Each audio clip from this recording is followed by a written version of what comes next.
po, and hopefully, pag lumabas po sana, lahat po tayo ay natin. Thank you.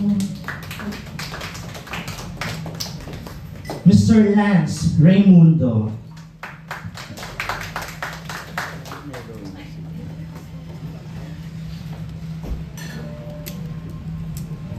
Happy holidays, everybody, and gusto ko lang pasalamatan si Direct Elaine and the whole PILAC family for having me on board. And this is really a project na I'm looking forward to. Thank you so much. And also Miss Alma Concepcion.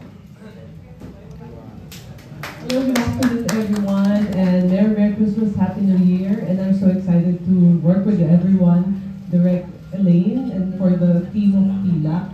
Exciting to because I'm sure this is really different, so exciting siya. Thank you so much. Good afternoon. Mr. Paulo Serrano is not here yet, right? Alright. Miss Ina de Belen. Of course, pretty. Anything to say? Here's what I found on the web.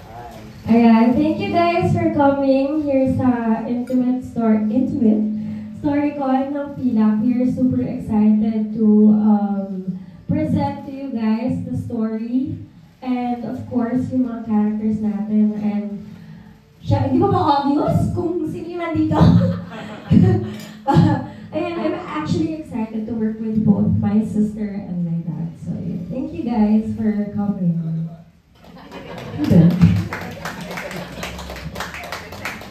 Thank you so much, Miss Ina, and of course, Mr. Jade Vargas. So po, salamat po sa lahat na pumunta and excited po na makatrabaho sila lahat. And this PILAC na gagawin namin. Thank you po. Thank you so much, and syempre, the pretty Miss Minnie Aguilar. Wow. Thank you for coming. Ayan, sa mga reporters na na-miss ko. And I'm very, very happy. Thank you, Direct Elaine, for having me on this period movie. I'm very, very interested kasi period movie. Ayan, and syempre, of course, I'm looking forward to work with the one and the only Mr. Eric Bana, John Estrada. Eric Bana. Thank you and Merry Christmas and enjoy the holidays. Thank you. Thank you so much, Minnie, and of course, bagets mga kaibigan, Miss Bea Glorioso. Yeah, good afternoon po. First of all, thank you kay God. And then, Direct Elaine. At salamat po sa mga lahat ng pumunta, especially sa mga katrabaho ko po. Sabay po natin, alamin kung ano ang meron sa history ng PILAC. Sabay-sabay po natin balikan ng nakaraan kung anong pinili niya. Thank you po. To all our producers who I wanted to take a moment to extend my heartfelt gratitude for your incredible dedication and hard work in bringing the storytelling convention to life. Your vision, passion, and tireless efforts have woven together an unforgettable experience for all of us. Ladies and gentlemen, Mr. Jade Vargas, Miss Ina de Belen, Miss Thea Tolentino, and Mr. Bench Espanola. Palapakan niyo ng po sila.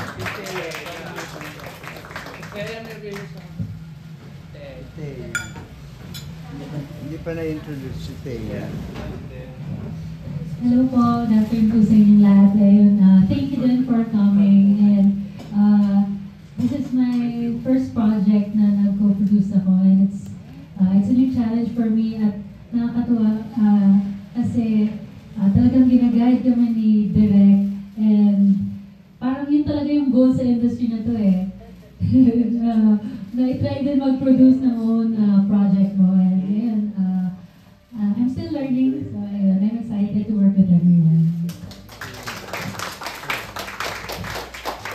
Thank you so much, Miss Thea. That is a personal. Before we begin into the enchanting narratives awaiting us, let's take a moment to appreciate the essence of storytelling. From ancient myths of Babaylat and Castilla era, stories have been a crucial part of human history, carrying wisdom, culture, and lessons from generations to generations.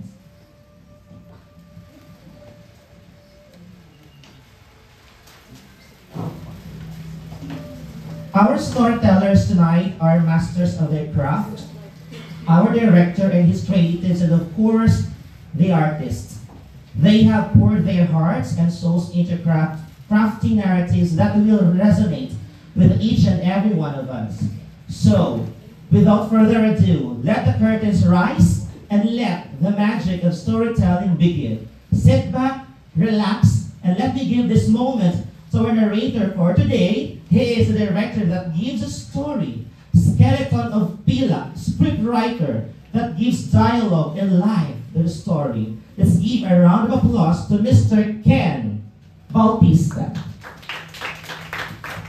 Good afternoon, everyone.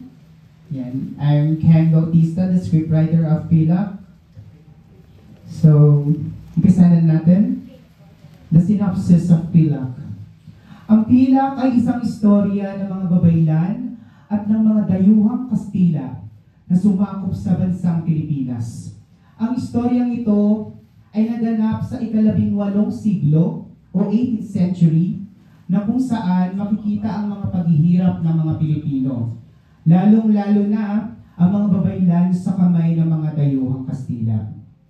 Ipapakita rin dito sa istorya kung paano tinanggalan ng mga karapatan ang mga babaylan upang mamuhay sa kanilang sariling kalupaan at manalig sa kanilang Diyos-Diyosan. At sa panahong iyon, maging ang kanilang mga kapwa Pilipino, pinandirian sila, nilayuan.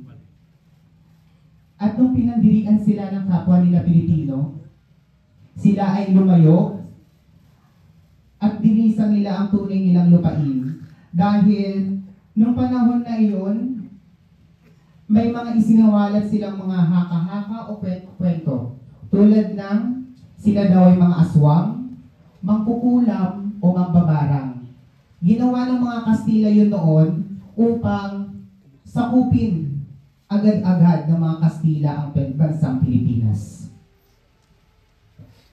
Ang mga babaylan noon ay mataas na katayuan dahil isa sila sa mga kasangga ng mga matataas na katungkulan tulad ng mga datu, na siyang namamahala sa ekonomiya ng kanilang nasasakupan. Ang mga babaylan o tinatawag na Katalonan ay ang mga ikatlong haligi ng lipunan noon at lingid sa kaalaman ng nakakarami ng ibang mga babaylan ay mga lalaki. Ngunit nakasuot ng pambabae. Kaya nang dumating ang mga dayuhang Kastila noon, nahirapan silang masakop ang Pilipinas dahil sa mga babaylan. Kaya gumawa ng paraan ng mga Kastila upang mapabagsak ang mga babaylan, tulad ng pagsunog sa mga kabahayan ng mga babaylan, pagdukot, pagpaparusa, pagbitay, at pagsunog ng buhay. Kaya napilitang magtago ang ibang mga babaylan. Ngunit dumating ang panahon na hinihintay ng mga babaylan upang lumabas muli sila at lumaban sa mga Kastila upang mabawi nila muli ang kanilang mga lupain. Sa umpisa ng kwento ng Pilak, ipapakita rito ang mga lalaking babaylan sa anyo ng kababaihan na gumagawa ng ritual para sa kanilang Diyos-Diyosan. Ngunit hindi nagtagal sila ay nilusog ng mga dayuhang Kastila upang dukutin. Nagtagumpay ang mga Kastila sa pagdukot sa mga babaylan at dinala sila sa lugar kung saan namumuhay ang mga Kastila at ang mga aliping Pilipino upang sila ay pahirapan at sunugin ang buhay. Sa oras ng kanilang pagsunog, makikita ang mga Kastila na tuwang-tuwa habang sinusunog ng buhay ang mga babaylan at makikita din sa mga kapwa nilang mga aliping Pilipino noon yung takot dahil sa sigaw ng mga babaylan na sinusunog. Magmula noong sinunog ang mga ninunong babaylan, ang ibang tribo kasama ang ibang mga babaylang nakatakas ay nagtago sa mga liblib na lugar tulad ng kagubatan at gilid ng karagatan. Ngunit hindi nila alam may isang tribo na naghihintay ng senyales upang lumaban sa mga dayuhang Kastila. Ito ay ang tribo na tinatawag nilang Nayasyasak O pag pinagbaliktad natin, ito ay kasaysayan. Kung saan nagmula ang isang babaylan na may kakayahang lumaban sa mga Kastila dahil sa kanyang natatanging talino, tapang at pagmamahal sa kanyang bansang sinilangan. Ang babaylang ito ay si Cara. Si Cara ay makikitang may hinahanap sa kagubatan, ngunit sa kalagitnaan ng kanyang paghahanap ng isang kasangkapan para sa gaganaping piging, siya ay may mararamdaman na sakit mula sa kanyang tiyan, sanhi na siya ay nagdadalang tao. Sa pagsigaw ni Cara buhat na siya ay manganganak na, makikita rin ang mga ibang alabay na naghahanap rin ng kasangkapan sa kagubatan.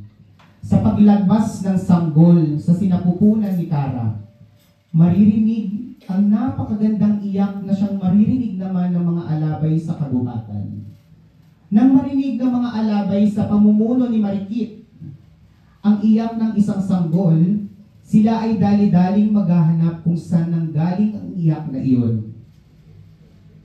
Sa pagsigaw ni Cara buhat na siya ay manganganak na, makikita rin ang mga ibang alabay na naghahanap rin ng kasangkapan sa kagubatan. Sa paglabas ng sakdol sa sinapupunan ni Cara, maririnig ng napakagandang sa pagbalik nila Cara sa tribo nang siya ay manganak na. Magugulat doon ang pinunong babaylan.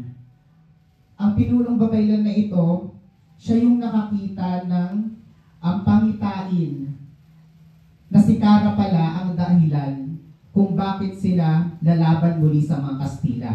At nakita din ng babaylan na iyon, yung punong babaylan na iyon, na yung nasa sinapupunan pala niyang bata, ay may mataas na katungkulan sa hinaharap. Nang mga anak na si Cara lumipas ang 5 taon, makikita si Cara na abala sa isang ritual bilang isa na siyang ganap na babaylan.